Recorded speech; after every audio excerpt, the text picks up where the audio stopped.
আজ নাচ না, আজ সম্পূর্ণ অন্যরকম একটা জিনিস দেখাবো। চলো, আমাদের অ্যাকোরিয়াম, তবে এটা প্ল্যান্টেড অ্যাকোরিয়াম। অ্যাকোরিয়াম মূলত দু ধরনের হয়, ফ্রেশ ওয়াটার অ্যাকোরিয়াম আর মেরিন অ্যাকোরিয়াম। আমাদেরটা fresh water aquarium. Fresh water aquarium আবার দু ধরনের হয়, ফিশ অনলি অ্যাকোরিয়াম যেখানে শুধু ফিশেস থাকে আর কিছু ডেকোরেটিভ পিসেস যেমন stone, wood, toy et cetera. Planted aquarium, এটাতে soil, live plant, fishes, shrimp, bacteria, মানে একটা পুরো ইকোসিস্টেম। এটাতে আপনি নেচারের একটা ছোট টুকরো আপনার বাড়ি নিয়ে আসবেন। আমার এই অ্যাকোরিয়ামটা স্টার্ট হয়েছিল ডিসেম্বরে 2024-এ। সো এটা প্রায় 7 মাস কমপ্লিট হলো।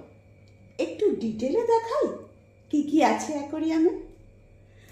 একদম নিচে পাওয়ার স্যান্ড, তার ওপর অ্যাকোয়া সয়েল। আমি ট্রপিকা সয়েল ইউজ করেছি। পাওয়ার স্যান্ড মূলত বেনিফিশিয়াল ব্যাকটেরিয়া কলোনাইজ করতে সাহায্য করে আর প্ল্যান্টের রুট গ্রো করতে সাহায্য করে। ট্রপিকা সয়েল খুব ভালো একটা সয়েল, কারণ এটাতে খুব ভালো নিউট্রিশন থাকে আর জলের পিএইচও বাফার করে। জলের পিএইচ 6 to 7.5 এর মধ্যে রাখতে হবে। একটা অ্যাকোরিয়ামের সব থেকে ইম্পর্টেন্ট হলো তার ফিল্টার। তাই ফিল্টারকে অ্যাকোরিয়ামের হার্টও বলা যায়। আমি সানসানের ক্যানিস্টার ফিল্টার ইউজ করি। এই যে দেখো নিচে ক্যাবিনেটের মধ্যে এই দুটো পাইপের মধ্যে অ্যাকোরিয়াম থেকে জল ফিল্টারে আসছে, আবার ফিল্টার থেকে অ্যাকোরিয়ামে যাচ্ছে। এখানে গ্লাস লিলি পাইপের ইউজ করেছি। খুব সাবধানে ইউজ বা ক্লিন করতে হয়, তবে খুব সুন্দর নিট অ্যান্ড ক্লিন লুক দেয়। আর এটা সারফেস স্কিমার, জলের ওপরে কোনো ডাস্ট বা ফিল্ম তৈরি হলে সেটা সোক করে নেয়।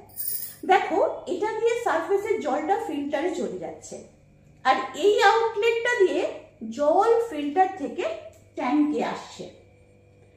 ফিল্টারে গুড কোয়ালিটি বায়োমিডিয়া থাকতে হবে। আমি এপিআই এর বায়োমিডিয়া ইউজ করি। এটা খুব কোরাস, তাই খুব ভালো ব্যাকটেরিয়া গ্রো হয়।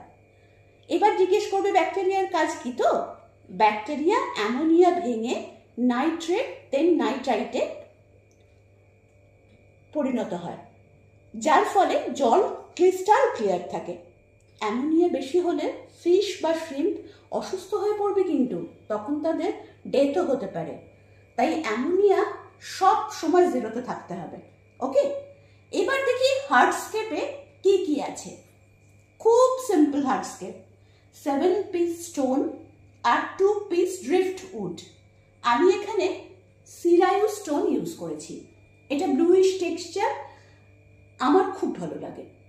প্ল্যান্টের কথায় আসি এবার। অ্যাকোয়াটিক প্ল্যান্টের কিছু ভাগ আছে, যেমন ফোরগ্রাউন্ড, মিড গ্রাউন্ড আর ব্যাকগ্রাউন্ড। হ্যাঁ, আর আছে এডিফায়ার প্ল্যান্ট। আমি ব্যাকগ্রাউন্ডে রটোলা এইচআর ইউজ করেছি। এটা স্টেম প্ল্যান্ট, খুব সুন্দর রেড কালার এসছে। বেশ কয়েকবারও ট্রিম করাও হয়েছে। স্টেম প্ল্যান্ট যত তৈরি করবে তত ব্যাপারটা বুশি হবে। মিড গ্রাউন্ডে হাইড্রোকোটাইল ট্রিপ্টোরিয়া মিনি টিসি প্ল্যান্ট, আর ফোরগ্রাউন্ডে মন্টিকার্লো। এটা সোয়েটার নয়, এটা জাস্ট 5 দিন আগে দিয়েছি। এছাড়া এপিফাইডের মধ্যে আছে অ্যানুবিয়াস নানাপেটিট, নিডল লিফ, জাভা ফার্ন। এপিফাইড হলো যারা অ্যাবভ দ্য সয়েল গ্রো করে, উডের ওপর বা স্টোনের ওপর গ্রো হয়। অ্যানুবিয়াস খুব স্লো গ্রোয়িং আর খুব হার্ডি প্ল্যান্ট, খুব সুন্দর গ্রো হয়েছে। জাভা ফার্নও খুব হার্ডি প্ল্যান্ট আর দারুণ গ্রো হয়েছে। ইনফ্যাক্ট ওভার গ্রো হয়ে গেছে, দেখুন একদম সামনে চলে এসছে। ট্রিম করতে হবে। আর আমার সব থেকে ফেভারিট হচ্ছে মস। মস অ্যাকোরিয়ামে একটা মিস্টেরিয়াস এফেক্ট ক্রিয়েট করে।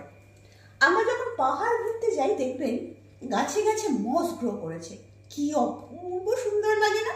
আমার এটা পিকক মস।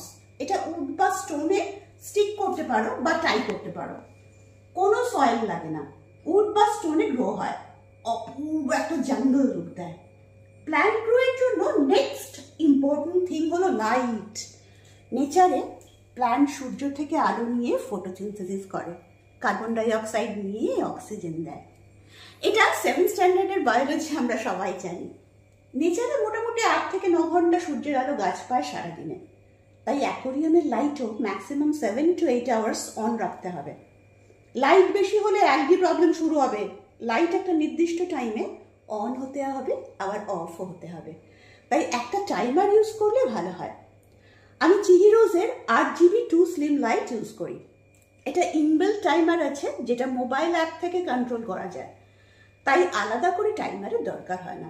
আমরা যারা ডেইলি অফিস যাই তাদের ক্ষেত্রে কিন্তু এই অটো অন অফ সিস্টেম খুব ইম্পর্টেন্ট। আচ্ছা, নেক্সট চলে আসি CO2 সিস্টেম। প্ল্যান্টের গ্রোথের জন্য CO2 ভীষণ ইম্পর্টেন্ট।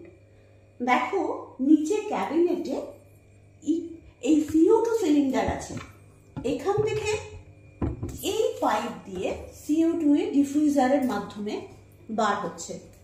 যত ফাইন বাবল হবে তত ভালো CO2 মোটামুটি 4 থেকে 5 ঘন্টা ইনাফ। এই যে দেখো প্ল্যান্ট পার্লিং করছে, মানে অক্সিজেন রিলিজ করছে। এবার ফিশ এগেন 2 প্রকারের। একটা হচ্ছে ওয়ার্কিং ফিশ বা ক্লিনিং ফিশ, এদের অ্যালগেটারও বলে, আর ডেকোরেটিভ ফিশ। এটা অটোসিনক্লেট ক্যাটফিশ, খুব ভালো অ্যালগেটার। আর প্যান্ডাগারাও আছে, কিন্তু এখন দেখা যাচ্ছে না। আর আছে শ্রিম্প, রেড চেরি শ্রিম্প। আমি 10টা মতো এনেছিলাম, এখন 100-র বেশি হয়ে গেছে। কিছু দেখা যায় আর বাকি জঙ্গলের মধ্যে ঢুকে থাকে। অ্যালগি খায় মনের সুখে। ওয়াটার কন্ডিশন ভালো পেলে এরা দারুণ ব্রিড করে। আর আছে অ্যামানো শ্রিম্প। ডেকোরেটিভ ফিশের মধ্যে আছে কিছু রামিনোস টেট্রা আর কিছু কার্ডিনাল টেট্রা। এছাড়া গ্যালাক্সি রাসপোরা আর গ্রিন ফিন রাসপোরা। প্ল্যান্টেড অ্যাকোরিয়ামের কোন ফিশ তোমাদের ভীষণ পছন্দ কমেন্টসে বলো। আর অ্যাকোরিয়ামে আর কোন কোন ফিশ রাখা যায় আমাকে একটু সাজেস্ট করো প্লিজ। আজকের মতো টাটা।